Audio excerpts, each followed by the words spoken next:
ni wanawake wapambanaji sana. Ukienda kwenye makata huko, kwenye matawi huko, kuna viongozi na kuna wanawake ambao ndio wanategemewa katika mapambano haya.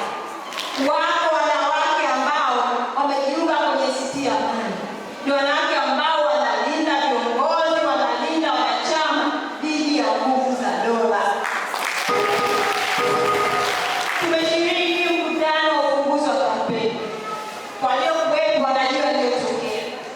Zilipiga mpaka bomu za machozi, lakini wanawake wa Tunduru hawakutikisika, hawakurudi nyuma, walisimama imara kisha kwamba kila kitu kinaenda kama kilivyo.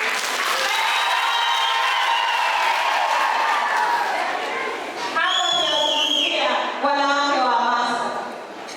Hapa Tunduru kuna vikundi vingi sana vya hamasa kuliko pote ambapo tumewahi kupita makuona. Wanawake hawa katika vikundi vya hamasa wanafanya kazi kubwa sana, na katika uchaguzi mkuu wamefanya kazi kubwa ya kuhamasisha ushindi katika majimbo yetu yote.